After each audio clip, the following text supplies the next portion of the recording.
Bonjour Madame, Monsieur, nous sommes lundi 8 avril 2024. Bienvenue dans cette édition de Journal à la une de l'actualité. Les thématiques relatives au développement de la jeunesse étaient au cœur d'une conférence débat ce vendredi à Cotonou, initiée par le réseau ouest-africain pour la promotion de la paix, la démocratie et le développement. Cette conférence a permis un réseautage des jeunes.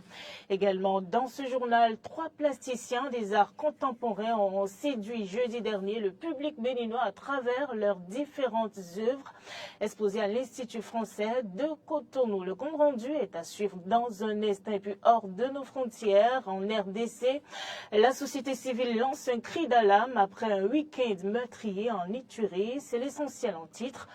Le développement juste après ceci.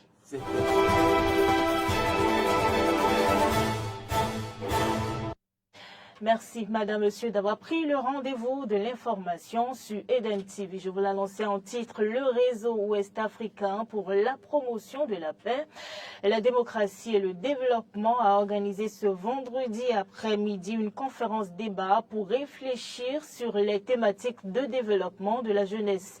Ce fut une occasion pour les jeunes présents à cette rencontre de partager des connaissances et d'échanger sur des sujets qui minent la jeunesse. Le compte rendu.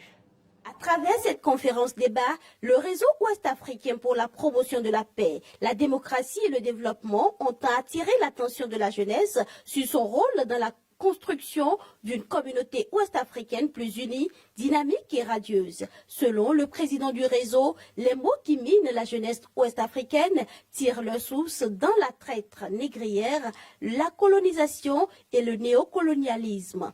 Pour lui, il est donc temps d'agir.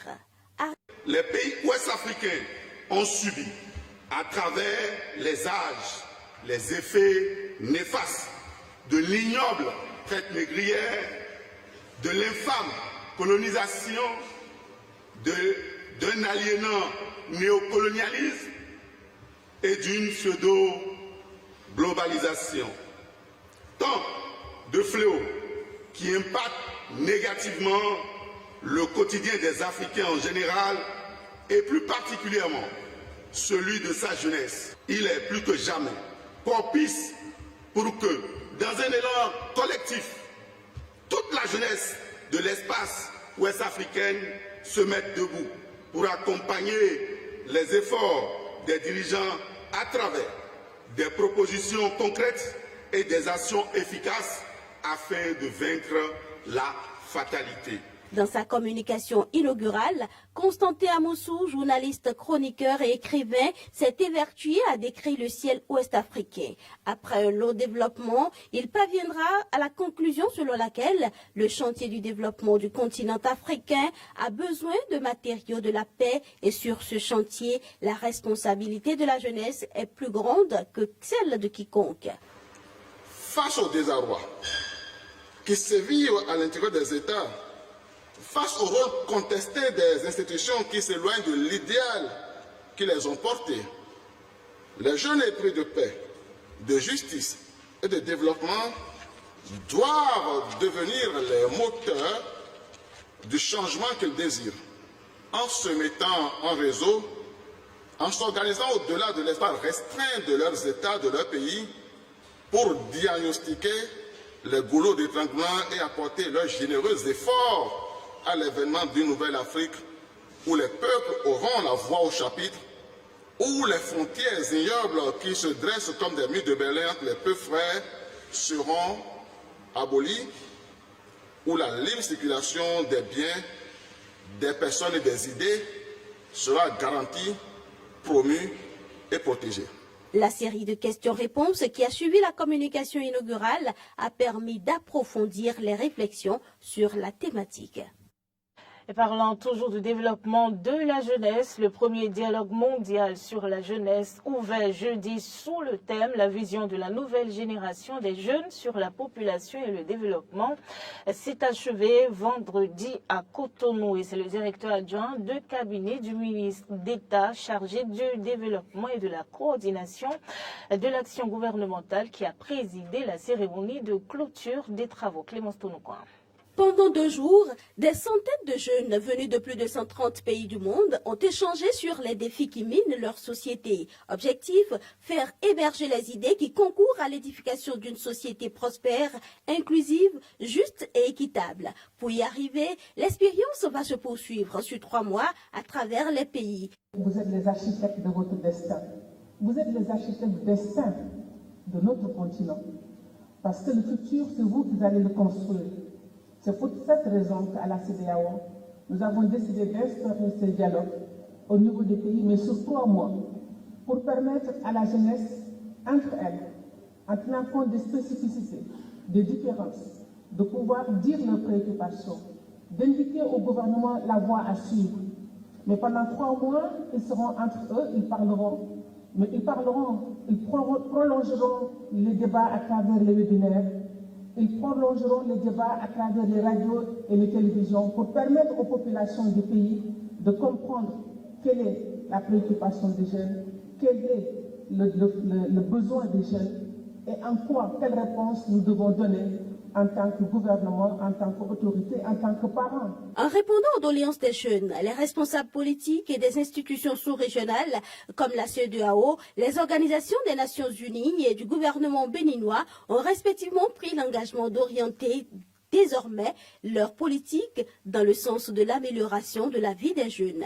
Chers jeunes, au regard des résultats satisfaisants obtenus, je reste convaincu que ce premier dialogue mondial préfigure chez la jeune génération le renforcement de la confiance en soi, le patriotisme, l'espérance et la foi que nous pouvons y arriver avec de l'exigence, de la volonté et de l'engagement. Nous devons envisager souvent ce genre d'échange avec vous. Vous avez la fougue de la jeunesse, le courage de l'innovation, le risque de l'ambition, et ça, dans les fonctions qui sont les miennes, parfois, on en a besoin pour agir. Vos commentaires et recommandations seront relayés dans tous les dialogues et réunions ultérieures. Et je me ferai aussi le devoir d'être l'ambassadeur de vos débats. Cette première édition du dialogue mondial sur la jeunesse, placée sur le thème « La vision de la nouvelle génération des jeunes sur la population et le développement », s'inscrit dans le cadre de la célébration des 30 ans de la conférence internationale sur la population et le développement CIPD. Et puis Clémence Tonouquin, les participants à ce dialogue mondial sur la jeunesse se réjouissent de l'initiative, fiers d'avoir participé à ces échanges sur des sujets importants pour l'amélioration de leur vie. Ils ont livré leurs impressions à votre micro. Pendant 2 jours, ça a été des échanges formidables. Nous avons eu la chance de pouvoir échanger avec des jeunes qui viennent de près de 130 pays et qui nous ont permis de voir que finalement, les problèmes des jeunes se ressemblent partout dans le monde et que nous avons besoin d'unir nos forces pour pouvoir porter plus loin nos voix, travailler aussi de sorte à ce que le travail que nous faisons en tant que jeunes sur le terrain, nous puissions le documenter, le rendre visible auprès des différents partenaires et de nos gouvernements. Mais aussi demander qu'en matière de redevabilité, les différents gouvernements et dirigeants puissent nous offrir l'espace qu'il faut pour questionner ce qui se fait et nous assurer que toutes les décisions, les recommandations que nous avons prises au cours de ces assises puissent être véritablement suivies. Les jeunes ont besoin de se sentir impliqués dans toutes les mesures qui sont prises pour eux. Tout ce qui est fait sans nous, pour nous et contre nous. C'est un cadre d'échange pour nous les jeunes, ça nous permet de nous exprimer, non seulement, mais ça permet aussi d'apporter ce que nous avons. Ça nous donne aussi une certaine confiance en nous parce que c'est un cadre qui montre que les jeunes sont importants dans les différentes prises de décision. Mes impressions par rapport à ces dialogues, c'est qu'il n'y a pas mieux qu'à faire que ces dialogues parce que ça donne un espace de partage d'expérience, un espace des rencontres, un espace de network, de relations, un espace de réseautage également. Donc non seulement nous allons partager nos expériences, chaque pays qui est représenté ici porte aussi les drapeaux de sa nation. Également, nous sommes 150 pays ici, plus de 400 jeunes ici avec des expériences différentes, avec des réalités différentes. Chacun d'entre nous va repartir avec les réalités d'autres pays. Et le partage d'expériences qui ont été effectuées aussi, chacun va essayer aussi d'exploiter chez lui ce qui n'est pas chez lui en fait. Ce que tu vois chez l'autre, tu peux essayer de l'exploiter chez toi en termes d'initiative. Le Mali ne peut pas être exclu vis-à-vis de cette activité, vu que toutes les thématiques qui sont discutées ici sont des thématiques de réalité de notre pays. En ce qui concerne la santé de la reproduction, en ce qui concerne la scolarisation de la jeune fille, en ce qui concerne les sensibilités au conflit, vu que le Mali est déjà un pays de conflit, comme c'est une réalité qui est là. Et aussi en ce qui concerne la participation des jeunes, nous savons que le Mali a un taux très limité par rapport à la participation des jeunes. Et ma participation à cet événement permet également de motiver d'autres jeunes à pouvoir donner leur voix, de ne plus se taire. On n'est plus à un niveau où on doit se taire. Parce que personne ne peut mieux défendre nos droits sans nous. Je retiens très simplement qu'il est très important de prendre en compte l'avis des jeunes sur plusieurs thématiques, sur plusieurs choix et qui mettront en cause ou pas les décisions de nos gouvernants dans les prochaines années et qu'il est aussi constaté que nos gouvernants ont à cœur cette volonté manifeste à pouvoir écouter les jeunes sur ce qu'ils veulent de la projection future de ce que sera l'humanité, sur ces questions et ces thématiques sur lesquelles nous avons justement travaillé, évoqué et justement fait des recommandations. Dans un autre registre, le vernissage de l'exposition Nouvelle Génération a eu lieu jeudi à l'Institut français de Cotonou. C'était l'occasion pour 3 plasticiens des arts contemporains de séduire le public béninois à travers leurs œuvres. Arthur Indo. 3 plasticiens ont planché lors de l'exposition Nouvelle Génération. Il s'agit de Marie-Elisa Clogan, Princesse Keirat et Renaud Akbemandon. Marie-Elisa Clogan essaie de répondre à un certain nombre de questions au travers de ses œuvres. On marche vers quoi? Dans quel objectif? Quelle est la finalité de nos marches? Est-ce qu'au soir de notre vie, est-ce qu'on aurait atteint les objectifs ou bien l'objectif primordial de notre vie? Voilà les questions que j'essaie de traduire dans mes œuvres. Princesse Keirat a mis en évidence le visage de l'homme dans ses œuvres. C'est un mélange des deux. Le figuratif, on voit beaucoup plus les visages. Le visage, pour moi, ça représente le miroir de l'âme. Le miroir de l'âme, et à travers le visage, on peut arriver à cartographier une personne, savoir ce que la personne ressent sur l'instant, et arriver à lire aussi. Renaud Akbemandon met en avant sa vie et surtout la vie de l'homme dans ses œuvres. Le travail, bien sûr, ça parle de la vie. C'est des calculs, mais ça parle de la vie. Comment? Ça parle de la vie de l'homme. Et personnellement, ça parle de moi-même. Parce que je n'ai pas beaucoup été à l'école, mais je dis, quand je me suis arrêté, la vie ne s'arrête pas. Si tu es l'homme, tu dois continuer, si tu dois réussir dans la vie. Donc je continue toujours à me battre jusqu'à avant que je trouve tout ce que je veux dans ma vie.